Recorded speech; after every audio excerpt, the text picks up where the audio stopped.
l'énergie et la stoichiométrie.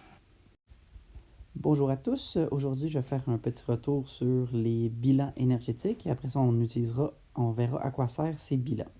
Donc, dernier cours, nous avons vu que cette énergie-là, c'était en fait de l'énergie chimique. Et on a vu que les réactifs, au début, ils sont ici, le 2H2O. Et on a vu que c'était impossible de déterminer l'énergie chimique dans les réactifs. Donc, on disait qu'initialement, on avait 0 kJ d'énergie. Par la suite, les réactifs absorbaient de l'énergie pour devenir du H. Oh, je vais mettre un peu plus gros. Ici comme ça. Donc, pour devenir du H et du O. Bien sûr, là, il y a deux molécules, donc H, H et O. Et donc, c'est difficile de briser ces liens-là. C'est pour ça que ça doit demander de l'énergie. Il faut absorber 1000 kJ. Et donc, on est rendu à 1000 kJ ici parce qu'on a absorbé de l'énergie. Par la suite, ces atomes libres-là vont libérer de l'énergie quand ils vont former de nouvelles molécules. Dans ce cas-ci, ils ont dégagé 900 kJ. Et donc, le bilan, c'est 100 kJ. Dans une équation chimique, ça ne nous intéresse pas de savoir combien d'énergie a été absorbée, combien a été dégagé. C'est vraiment le bilan qui nous intéresse. C'est toujours le bilan qu'on mettra dans une équation chimique. Qu'est-ce qu'elle te dit?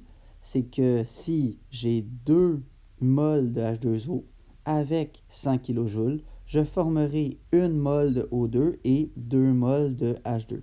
Et donc, c'est vraiment comme une règle stoichiométrique, mais maintenant, on a de l'énergie dedans. Et donc, il faut 100 kJ pour que 2 mol d'eau réagissent. Il faut 100 kJ pour que 2 mols réagissent. Il faut 100 kJ pour former 2 mols de dihydrogène. Et donc, j'aurais pu demander aussi, pour former une seule mol d'hydrogène, qu'est-ce que je dois faire? Bien, ça serait la moitié, donc 50 kJ. Si je regarde pour le second, c'est quelque chose de très similaire. Encore là, c'est toujours le bilan qui nous intéresse. Donc, c'est le bilan que je vais mettre dans mon équation. Et là, qu'est-ce que ça dit? C'est que c'est exothermique, ça dégage. C'est pour ça que c'est dans les produits. Donc, 600 kJ seront dégagés par la combustion de une seule mol de carbone. Et une mol de carbone, ben, c'est 12 grammes de carbone. Vous me voyez probablement venir. Si je vous demande pour 2 mols de carbone, c'est combien d'énergie? Ben, c'est 1200, 2 fois plus d'énergie. Donc, voici comment nous allons faire des problèmes stoichiométriques avec de l'énergie. C'est encore les mêmes étapes. On va balancer, mais là, maintenant, on va s'assurer qu'on balance avec le bilan. Et bonne nouvelle, ben, balance pour Bob et bilan aussi pour Bob. Après ça, Marley pour mol.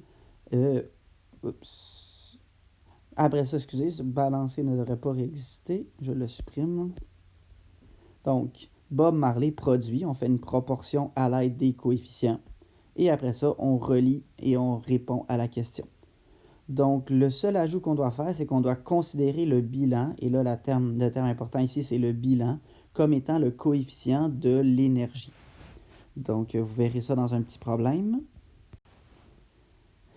On a la réaction qui est H2 plus F2 donne 2HF plus 544 kJ. Une réaction qui est exothermique. Et on vous demande quelle sera l'énergie qui sera libérée par la réaction si j'ai 6 mol. Donc, si j'ai 6 mol de H2. Première étape, donc Bob, c'est balancé. Et en plus, le bilan est présent, merveilleux, je peux continuer. Deuxième étape, Marley. Donc, oui, on est déjà en mol, donc j'ai besoin de rien faire. Après ça, on va faire une proportion. Bien, les coefficients, c'est 1, 1, 2. Et là, l'ajout qu'on fait maintenant, c'est considérer le bilan comme étant le coefficient de l'énergie. Et donc, dans 544 kJ, je considère que 544, c'est le coefficient de l'énergie. Et donc, si je veux 6 mol, ben, je veux 6 fois 544. Je veux donc un total de 3264. Comme elle est libérée, pour être encore plus exact, je vais mettre mon moins, mais ce n'est pas obligatoire. Donc voilà, j'espère que ça vous a aidé et bonne chance dans vos exercices.